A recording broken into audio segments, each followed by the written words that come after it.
Hey everyone, Caleb with the Antique Book Collective, and today I'm getting to you guys with a little update on, I guess, what I'm sort of selling right now. So guys, I haven't been doing a whole lot of sourcing. Believe it or not, I guess I'm a lazy little fart nugget. So with that said, I'm helping some, my neighbors actually sell a good stack of books. I've listed, guys, I've listed like 300 pounds worth of books, provided like 200 pounds of those was all one encyclopedia set. Whew, that was heavy. Oh man. But I have the remaining books right over here that I have yet to list, right next to my ammo and magazine. But I also have these two books here that I actually won't be selling for them. They just weren't worth enough. I ended up picking these up from my neighbors, you know, when they were like, hey, can you go through, see what's valuable? I ended up grabbing these two, and just because I wanted to look them up and I didn't want to look them up there. So these I will be showing to you guys later on because I do think they're pretty neat, but they won't be ones that I'll be selling, unfortunately. With that said, though, the other books, I haven't done price checking on this little stack right here of, I don't know, 10 books. And then I have these two books right here that I actually have to do some repairs on. As you guys can see, this Shakespeare one, this first folio edition Shakespeare is... yeah. Wow.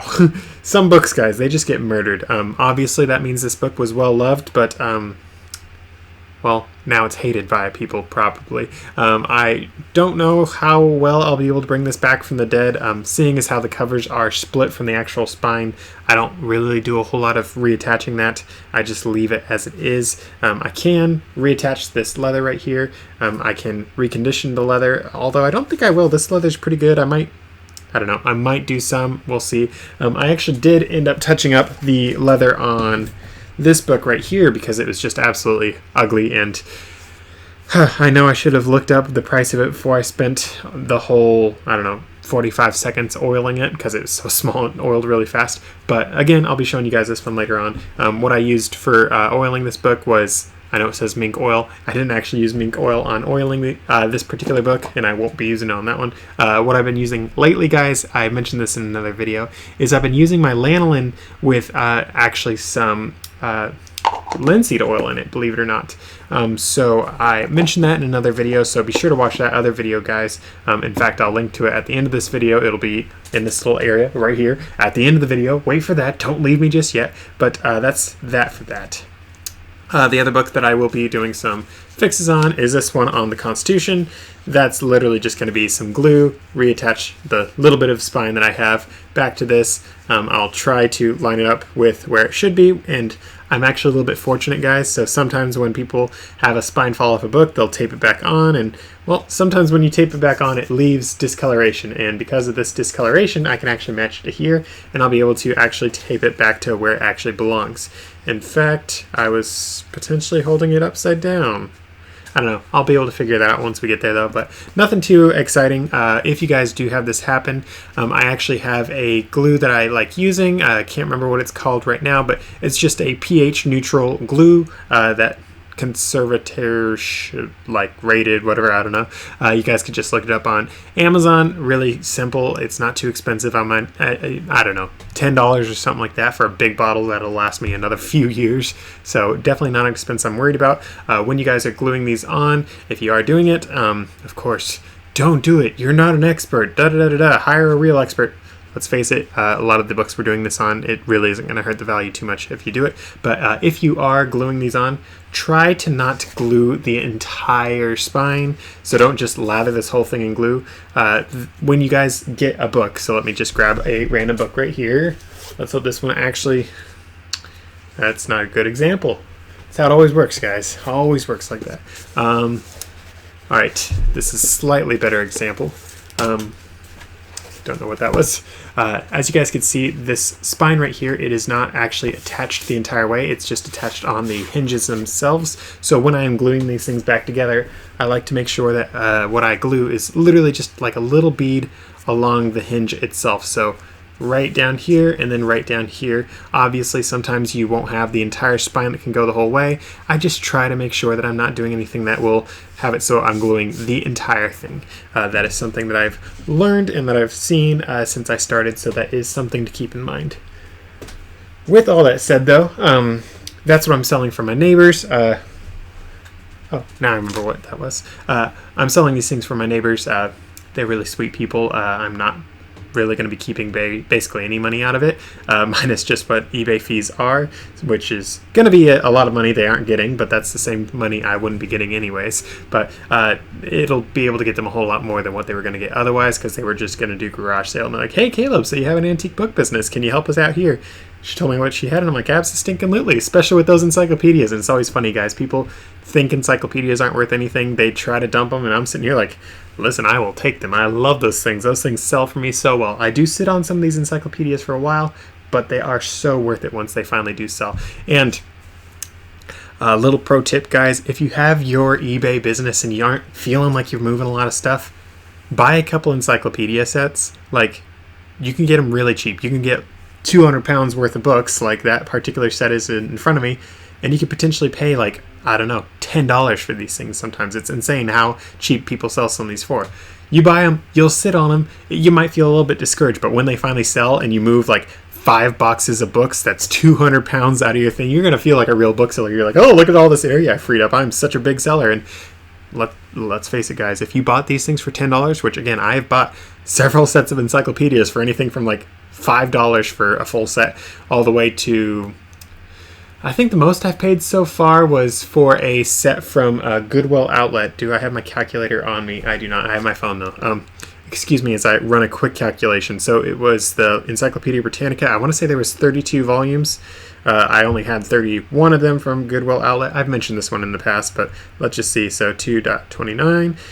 So I paid $70.99 for it at Goodwill. I ended up having to buy a filler copy for it. They were missing one copy. That's why I only had 31. So that brought my grand total up to $86 for that particular set. So that's the most I paid for an encyclopedia set. But guys, by and large, I'm only paying like $25. And I mention all that because when these things sell, you can sell them for like $300 or so. Sometimes that includes shipping, sometimes it does not. You'll have to look this up when you're actually trying to sell the book yourself, but that is definitely something to keep in mind. With that said, though, I have some bad news. So I know I said I'm really lazy, I'm not doing much sourcing, so I actually had an estate sale that I was planning on going to. I actually had a couple I wanted to go to this past weekend, but I didn't go to because one of them, I ended up not being able to purchase a lot of things that I wanted to get for the reasons I wanted to get it. I found out that the government that I live under in Gresham, they allow you to get 3 chickens because I'm looking to get a few chickens. And then I found out that you are allowed to have 3 chickens in Gresham city limits, all the outskirts, all of it. No matter where you live, so long as you're governed by Gresham, you're allowed to have 3 chickens. It doesn't matter if you have 100,000 acres, you can have 3 chickens. And it costs $50 to get a permit to have those 3 chickens.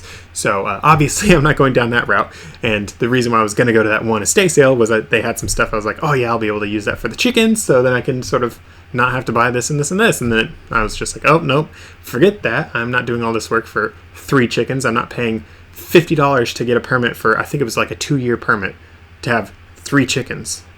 Absolute stupidity. I always tell my family, don't trust the government. Well, this is one of those cases. Like, what in the actual world? That's a stupid rule. And then they don't have rules for tons and tons of other animals that you could be raising. So I don't know. I'm not playing that game. I'm fixing to move out of here anyways. I was only going to get the chickens so I could have a little flock going by the time I moved out and save some money. I won't be saving that money now.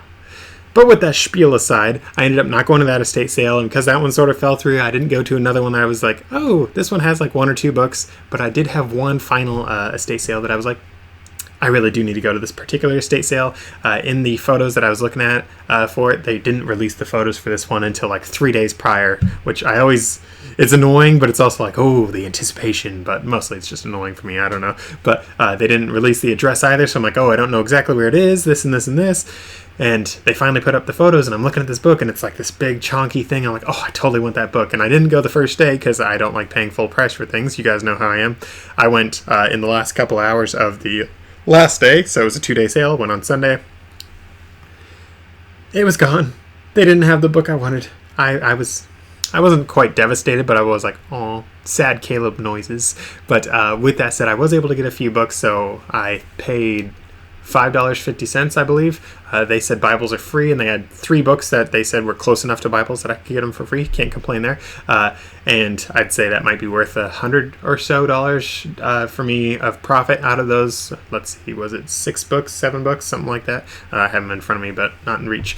So yeah, that was not necessarily the best score I've ever had, but with the death pile that I have, I really didn't need them, but I sort of wanted to go out and do some sourcing, because when you get buried under listings that you need to do for people that you're not going to be taking a lot of money for, it is a little bit defeating, and I guess I'm sort of a little bit of a spendthrift when I get a little bit sad in my eBay store for listing stuff, where it's just like, oh, I don't want to go to the death pile. I want to get like 1 or 2 new things. Like, I'll buy 3 new things and then I'll list 10 old, something like that. If you guys do have that problem like I have, you do need to like make a rule with yourself though, that you will buy 1 thing and you will list 5 things, something along those lines, so you actually list the inventory you have and you don't just add to the death pile. That's a pro tip right there.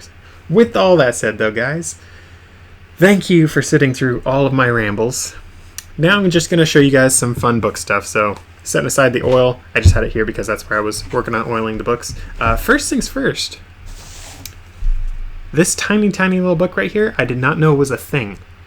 But when I was Googling it to try to figure out, sorry, not Googling, eBay searching, whatever, this particular book, I actually found out they are not rare, and they're actually sort of neat. So they call this the Miniature Library. You guys probably can't read that. It's really, really faint. But this is Mark of the Beast by Kipling. And I opened this baby up, and like the leather has this nice feel to it. It's like nice and rough. It's very yellowed from all the acid in the leather, most likely. You got your title page right here. But it's a really... I think this is like really stinking dandy. I sort of wish that they still made books like this. I'm sure they do, but I don't know. It was really fun being able to spot something like this. It's such a small novelty book, honestly. I've seriously never come across something like this, so it was really cool to see. Another one, though, that I thought was absolutely nuts, and this is the one that I actually oiled, and even though it's not worth very much money, and by not worth very much money, I mean I could not find a single listing for it, so potentially you guys might know something about these books that I do not know, and I might end up listing it, but this one, it was something else. So it's from 1935, as you can see right here, and when I first grabbed this from my neighbors, I opened it up to like the first page, and it just had some information on some cars, and I was like, oh, that's really cool. And then when I got home, guys, started looking stuff up on it. It just has a whole bunch of just random things, and it's the neatest little thing I've come across for a hot minute, and it just has tons and tons of different information. So it's almost like, I don't know, it's like a miniature encyclopedia almost. And I didn't go very far into this book. I only went the first couple of pages when I was looking through it, and it's just facts, and then there's some like, I don't know, advertisements maybe, talking about deliveries, all these sorts of things. And then I got a little further on, and the latter half of the book is notebook stuff, which I just thought was very interesting. So it's a notebook for every single day of the year, which, again, is sort of interesting. And obviously this is for the year 1935. Believe it or not, I was not alive back then. I know I act like an old man, but I'm not quite that old. But this book, guys, is, at least according to this thing in the very end, it's from the Advertising Corp of America, and that was from East Hampton, Massachusetts. So if you guys know anything about that, I would honestly love to hear about it in the comments. Please let me know a thing or two. But from the sound of things, it looks like they might be making these, or used to be making these, for every single different region. So this one was for the Spokane area. Spokane is north of me. It's in Washington. I guess it's sort of like northeast of me, but whatever. Let's not get too technical. But it's a really neat little thing. It's got tons of just little information. Got like some how to prevent fires. It's got lots of just random information in it, which again I think is really dandy. Honestly, I might just buy it from my neighbors for like $1 or something like that. They probably won't care very much, but fun little book. The Kipling one, not as fun since it wasn't worth very much. That, and I don't have a whole lot of luck selling Kipling's works, honestly, guys. I know I already asked you to comment about the 1935 notebook thing, but I'd love to hear what you guys have with your experience with Kipling. And with that said, with the Kipling thing, again, I don't have a lot of luck selling his stuff. But there's another author that I'm always like, I don't really sell a lot of his stuff. And my neighbor actually had, her mom, this is who I'm selling stuff for, her mom had a big old collection of Alexander Dumas books. And he's the guy that did Three Musketeers. And he had a lot of other books that I have never heard of. And I thought it was quite interesting. I was like, oh, I'm uncultured, I guess. I thought I read a couple of this guy's books. I guess not. Obviously, I did read a couple, but not all of them. But this guy's books, I want to say the set was about yay big. I want to say it was 11 books that I have out of 15 or 12 out of 15 because other people were selling it, and it was a set of 15. Beautiful red ones. And I was telling my neighbor, I was like, hey, so I know for a fact that they will sell because this is a really cool set, and I know that there is some sell-through on his stuff because he is a popular author, but I cannot guarantee whatsoever when it will sell because I have no luck selling Alexander Dumas works either. I think I might have sold like one or two of his books over the years. I don't come across a lot of his books. The only ones I come across are basically the Three Musketeers, but it is sort of interesting being like, oh, that's interesting. And since I've listed it, I've actually had quite a few people start watching it. And I've sent out some offers. I've yet to hear back from anyone on them, but it's really fun being like, oh, there is some interest. So I am always learning something new. So maybe I'm finally going to find a Kipling book that will actually sell. Obviously, I'm not listing this one, so it won't be one of the ones that sells for me, but it'll be interesting to see what sort of things end up selling for me out of this particular lot. With that said and done, though, guys, I know this is sort of a rambling update video. I know a lot of people are going to complain. I get lots of comments all the time about, get to the point, man, da-da-da-da. And I'm like, well, you're a fart nugget. Move along. With that said and done, though, guys, thank you for watching. I also want to show off this. My neighbors, I think my neighbor's dad is how this works, was a coin collector, and I guess he did some old currency too. So this one right here is actually an old banknote, which I thought was pretty neat, and nothing on the backside. But I thought that was a pretty neat thing to find, and when I was there, I was like, hey, this is an old banknote. I'm going to look it up really quick for you guys because I was at the mother's house of the neighbors and was looking up all these things. And I'm like, I'll look this up really quick. And I looked it up, and it's the Farmers and Merchants Bank. And I saw some that were selling for a few $100s. I'm like, oh, no way. I'm going to be able to find such an amazing thing for my neighbors. And ended up poking around. And this particular one is probably worth like $1 on the high end in its condition. So I was like, oh, that's a really bummer. I'm sorry, guys. I thought I had something really cool, but it was fun because I was able to, while I was there, look up a ton of different things, and was able to, as they were negotiating prices with a few other people, be like, well, some other people are selling this thing on eBay for this much and you're only offering this much. So I was able to get them a few extra dollars potentially on that. But with that said and done, I am finally going to end my rambles. I hope you guys like this sort of update. If you guys had any fun experiences this past weekend, I'm talking about the weekend that was, what was that, the 20th and 21st, be sure to drop it in the comments, and I'll see you guys in the next one and in the comments. With that said, be sure to check out that video too, though. See you guys in the next one.